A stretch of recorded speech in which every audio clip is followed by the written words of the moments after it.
Star Trek Issue 5 Tricked. Captain Kirk and Mr. Spock save a planet from extinction, but are doomed by its war mad leaders. Star Trek The Ghost Planet, Part 1. High above the strange, unpopulated world, the crew of the Starship Enterprise battle to save a doomed planet, but they cannot know of the fate that awaits them once they succeed.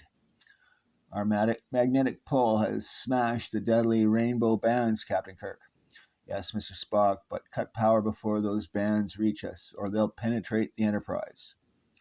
The visitors appear to have freed our planet, and if so, they must die. Captain's log, stardate 2606.4. Enterprise moving deep into Galaxy Zelta. We have sighted a strange ringed area that may conceal a planet. Investigation underway. What do you make of it, Mr. Spock? They're similar to the rings of Saturn, but no planet is indicated. I'm checking them on the spectroscope now, Captain Kirk. The rings are composed of a copper contents, Captain. They're circulating around a planet. Are you certain, Mr. Spock? Affirmative. The evidence on the spectroscope is unassailable. The planet wrapped in rainbow rings. Rockets on full. Same course. Nearing the speed of light, the Queen ship of the Starfleet plummets toward the unknown planet. The copper content, is it dangerous to us? No, there is a minor magnetic field, but we have the thrust to overcome it. However, there will be turbulence. Secure seatbelts. Like a giant fire-breathing animal, the Enterprise whiplashes into the multicolored magnetic field rings. Stabilizers. Rig the stabilizers for extreme pressure. Mr. Spock, what is the depth we must penetrate? 2 lunar miles. Observe, there to starboard, a section of planet is coming into view. Then the turbulence ceases, and the spacecraft careening free above a majestic new world. Great novas. You are correct, Mr. Spock. A brand new planet locked behind those rainbow rings. And a most unusual one, Captain. I'm getting radioactive impulses. Radioactivity? Can you pinpoint it? No, it is very faint, but it is present. Trigger telescopic view camera. An empty city, not a citizen, vehicle, or moving thing.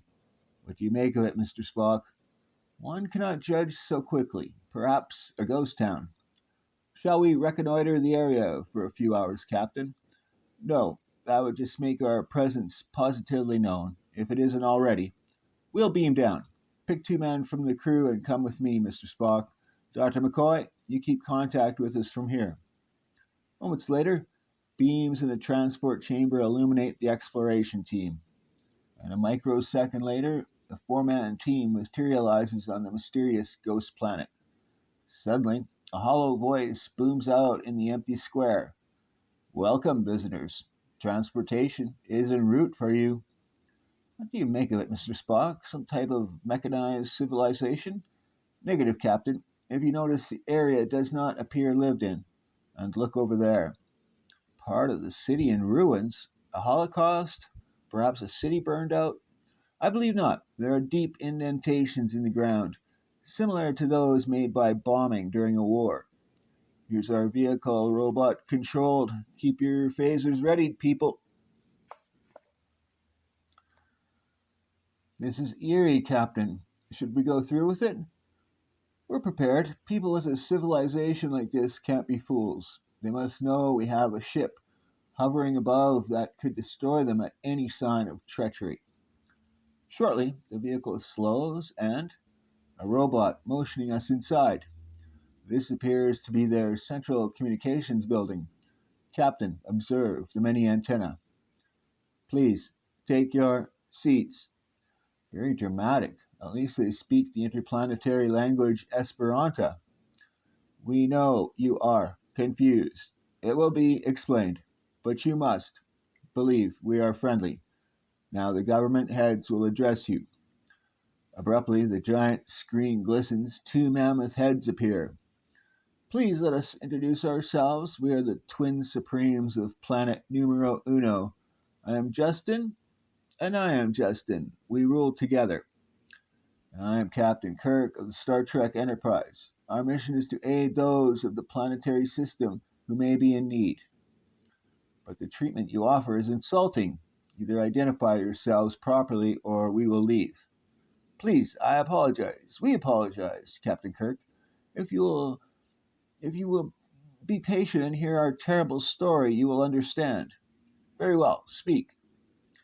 And as Justin 1 speaks, the screen enlarges to take in a terrifying sight.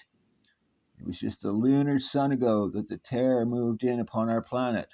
The terrible rainbow rings that were soon to throttle and drive us from the planet of our ancestors. The very sight of the rings struck terror into the hearts of my people.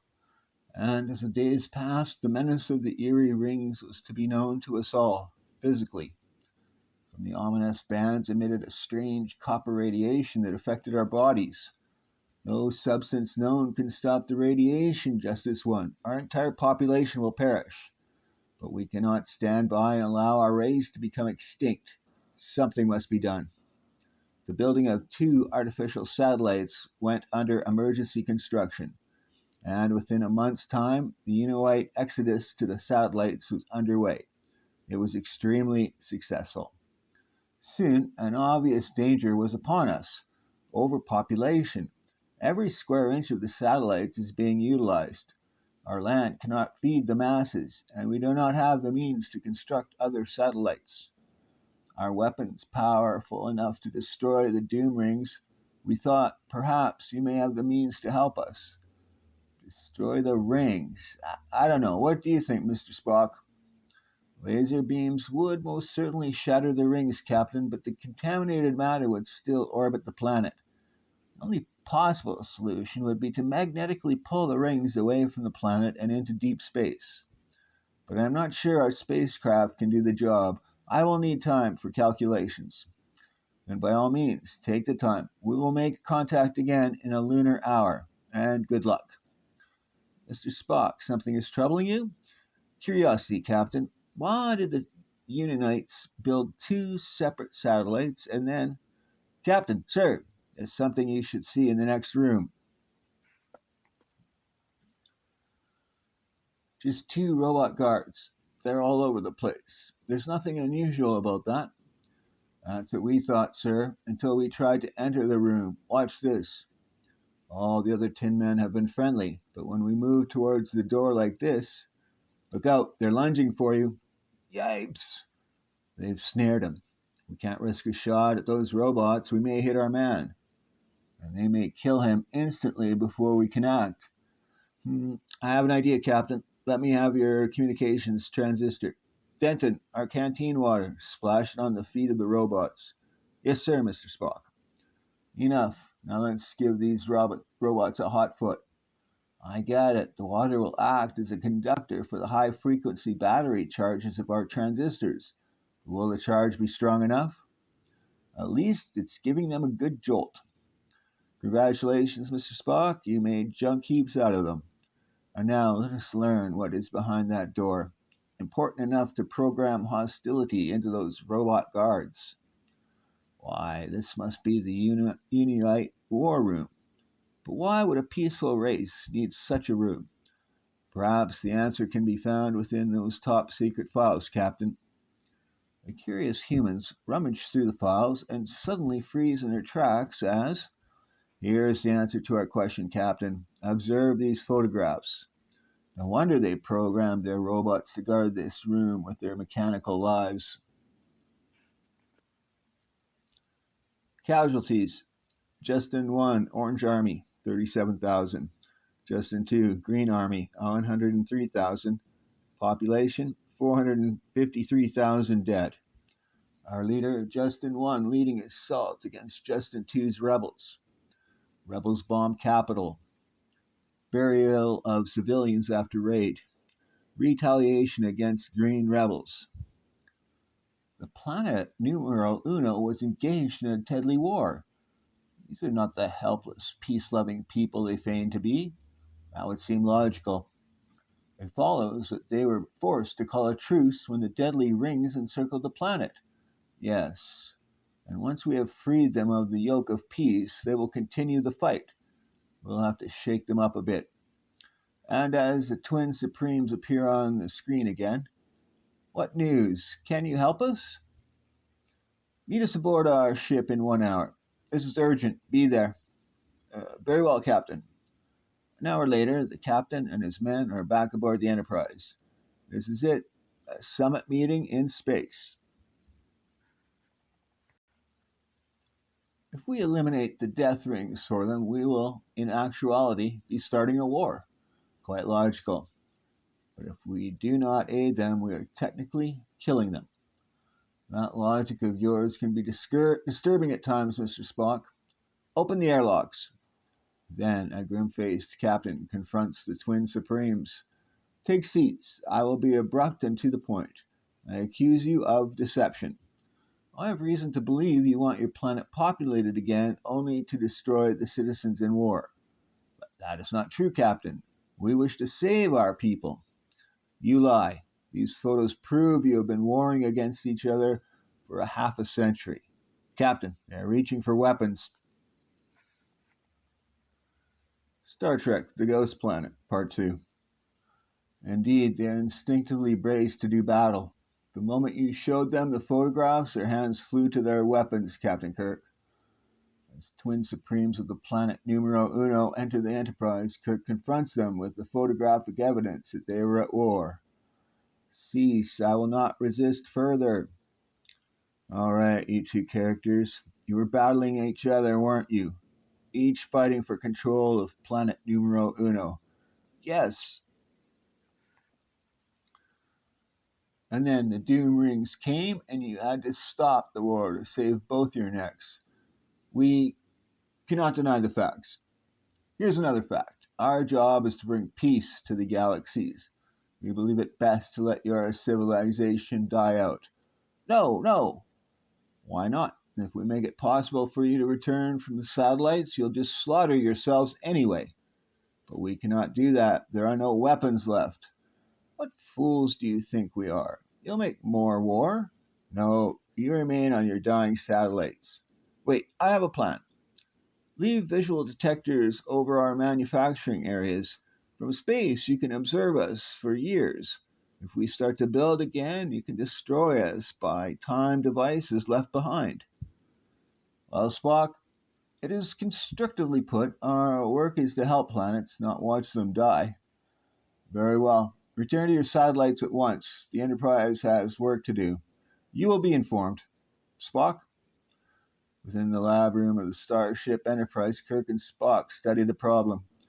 If the full force of our magnetic generators can make a crack in one section of the rings, bend it sharply enough, we may be able to pull all the doom rings through it into space. All right, Mr. Spock, that's our only shot. Let's go. 5 minutes later, the full force of the Enterprise's magnetic generators are propelled downward. A section of the copper-filled rings bend as the rays hit. We're getting a strong positive reaction, Captain, but not strong enough. Keep trying. Minute after minute, the powerful magnetic force draws upon the rings. We've failed. Our magnetic generators are being weakened. Further attempt is useless. Perhaps there is another means, Captain. If we drew the power of the satellite's magnetic field into our generators, the added power might... You've hit it, Mr. Spock. Commence operation. Quickly, electronic rifles are aimed at the magnetic field of the twin satellites. It's working, Mr. Spock. We're sucking in the magnetic fields. It is working, sir. Our magnetic generators have risen 40.06 points in an hour in power. Great. Still may not be enough, but at least we're in business again. Once again, the pull is exerted on the deadly rings, and she's bending deep. Then suddenly the massive bands collapse under the tremendous strain. At the speed of sound, they rush toward the Enterprise. Here they come! We've got them all. Every deadly ring. Prepare to cut power. Of course. Otherwise, they would collide with the Enterprise, enter our ship itself. At the precise moment, Mr. Spock cuts off the power. Now, we have them going fast enough to continue, I believe, Captain. Out into deep space, the now convulsing beams streak, or some mysterious solar action bursts them asunder. While within the Enterprise, joyous word is received from the Twin Supremes. Wonderful work, friends. We shall return to our home at once. No, wait. There may have been a dangerous copper content discharged down from the reaction. We'll test the area first. I shall bring the test gear to the transporting chamber. Soon after, if there are signs of copper penetration, it may be years before they can return, Mr. Spock. We shall soon know, Captain. This area here was most vulnerable. Suddenly, a Geiger counter clicks. Copper radiation, Mr. Spock? No, Captain. Atomic radiation, sir. Coming from that area. Meanwhile, on one of the man-made satellites, two spacemen observe a scanner with concern. I believe they've located the nest. Gar, let us pray not. But Captain Kirk and Mr. Spock have certainly found something. Much stronger from within the hill. There's a crevice leading inside that hill. Hurry. Slipping through the opening, the pair gape in shock as, "Instruments of war, Captain." But how? Why? Then, as they enter a vast cavern, the property of the Twin Supremes, separated, great space ghosts, they cache their weapons for future use. The radiation count is climbing rapidly. Uranium. Obviously, they were on the verge of atomic warfare before they had to flee. The lying space scum, and they swore to us there were no weapons left. Strange, a planet advanced enough to make artificial satellites without simple atomic bomb knowledge. I prefer to believe an atomic truce has just been broken, Captain. Otherwise, they would have destroyed themselves long ago. Mr. Spock, trouble in the sky. Spaceships from the satellites, Captain. Of course, they have been telescreening our actions. They know we've located their lie, and they intend to dispose of us now that the doom rings are gone. Desperately, Kirk contacts the Enterprise. We're trapped, Mr. Spock. We can't fight the rocket ship weapons. Captain Enterprise, throw the transporter switch at once, Dr. McCoy. We're in big trouble. But a moment later, I can't get through, sir. The transporter is jammed somehow. We've had it, Spock. Their ship's electronic field has us stymied. Face death like men, strangers from space. You cannot hide. Sir, I have a thought. Quickly, I must speak to the ship. No time to explain. Try to stall them a moment. What dogs of space destroy those who saved them, Justins? Of such tricks are conquerors made, Kirk. Suddenly, Spock, hold fire, shoot, and you destroy yourselves. The visitor seeks to bluff us, Justin 2. It will not save his life, Justin 1. What I say can most certainly save yours. Observe for yourselves, there in the heavens above your planet. Abruptly, the pair gape in awe as they look spaceward. The rainbow bands with copper death, they have returned. But how is it possible? We saw them destroyed in deep space. What in thunder? While destroying the bands, we solved their secret. At a moment's notice, we can encircle your planet again with them. Now, either drop your guns or fire. If we die, your entire civilization perishes. No, you may go free. Just take your deadly bands with you. Must clear the electronic field for transporting.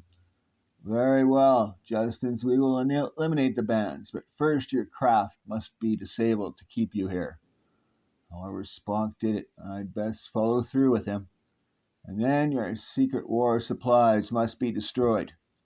We shall leave a detection device in space. Should you war again, the death bands return forever. Whew, Spock really pulled a rabbit out of the hat this time. And later. They were terrified. They'll certainly never war again, but how did you recreate those bands, Spock? A mere vision, Captain Kirk. I had Dr. McCoy play the films we made of the operation back into their atmosphere. They were seeing a reflection, a rainbow in the sky. Quite elementary, really. Well, there was quite a pot of gold at the end of your rainbow, Spock. We stopped the war and saved the civilization on this mission.